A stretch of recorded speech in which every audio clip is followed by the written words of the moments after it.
Hello friend, তোর সবাই কেমন আছো? আশা করি ভালো আছো। আমি ভালো আছি। তো দেখো দুপুরে রান্না মানে আজ গ্যাসে রান্না হচ্ছে। আর দেরি হয়েছে, তার জন্য গ্যাসে রান্না করছি।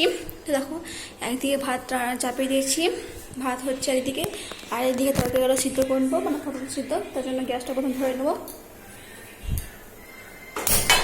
তো প্রথমে গ্যাসটা জ্বালিয়ে দিলাম, তারপর কড়াই দিয়ে দিলাম। এরপর পটলটাকে সিদ্ধ করবো, তার জন্য হালকা জল দিয়ে দেবো। অল্প জল দিলাম। তো এই দেখো পটল মানে দুটো করে নিয়েছি। তো এরপর পটলগুলো দিয়ে দেবো সিদ্ধ করতে হালকা জল দিয়ে। এরপর একে একে চিনি দিয়ে দেবো অল্প মতো। তো এরপর হলুদ দিয়ে দিলাম, এরপর লবণ দিয়ে দিলাম অল্প মতো। এরপর একটু নাড়াচাড়া করে নেবো। এরপর ঢাকা দিয়ে দেবো, ঢাকা দিলাম এবং সিদ্ধটা হয়ে যাক। আর অল্প যদি ছিল তো মানে বেশি জল দিলে কী হয়তো বলো তো, তাহলে মানে পটলটা সিদ্ধ হয়ে যেত বেশি, পটলটা ভাজা হয় না। তো মানে পটলটা সিদ্ধ হয়ে যাক। আর এই যে ভাতটা ফুটছে দেখো। তো এরপর ঢাকাটা খুলে নেবো, মানে পটলটা সিদ্ধ হয়ে গেছে মনে হয়। হ্যাঁ, সিদ্ধ হয়ে গেছে প্রায়। দেখো জল নেই, সিদ্ধ হয়ে গেছে।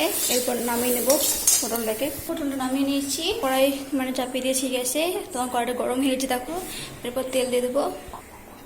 দেখো পাম তেল দিয়ে দেবো অল্প মতো, ব্যাস এতে হয়ে যাবে। তো দেখো কড়াইটা তেলটা গরম হয়ে গেছে, এবার পটলগুলো দিয়ে দেবো।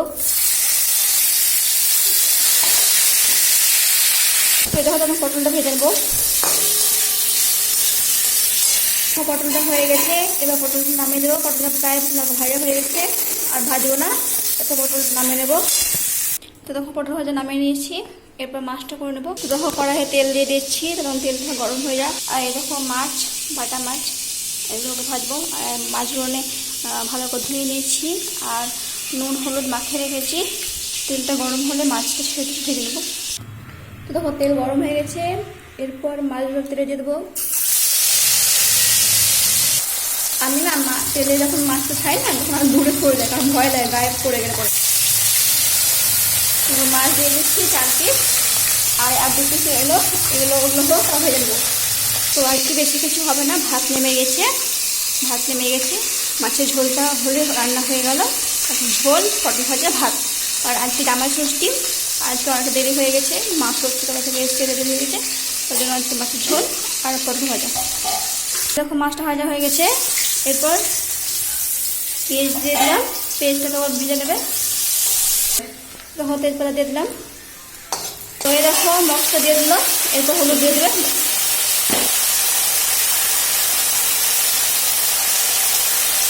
হলুদ দিয়ে দিলাম। মশলাটাকে ভালোভাবে কষে নেবে। হালকা একটু মিষ্টি মানে চিনি দেবে অল্প মতো।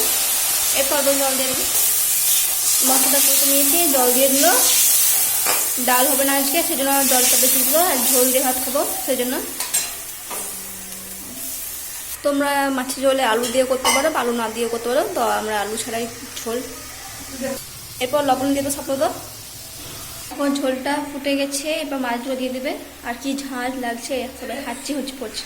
এরপর গরম মশলা দিয়ে দেবে অল্প মতো। এরপর মাছগুলো দিয়ে দেবে, সব মাছগুলো। আর একটা দেখাতে ভুলে গেছি, বড়া ভাজা হয়েছে, তোর তখন দেখিয়ে চলো। দেখো ঝোলটা হয়ে গেছে, তো রান্না রেডি। তো দেখো রান্না কমপ্লিট। মাছের ঝোল, আর এই যে বড়া ভাজা রয়েছে, আর পটল ভাজা, ভাত। তো ভিডিওটি ভালো তো অবশ্যই লাইক করে শেয়ার করে দেবো অবশ্যই। আর অবশ্যই ভিডিও দেখবে, পুরো স্কিপ না করে পুরো টেনে দেখবে না, ভালো করে দেখবে। আর ভিডিওটি ভালো অবশ্যই লাইক কমেন্ট শেয়ার করে দেবে। Tata, bye bye.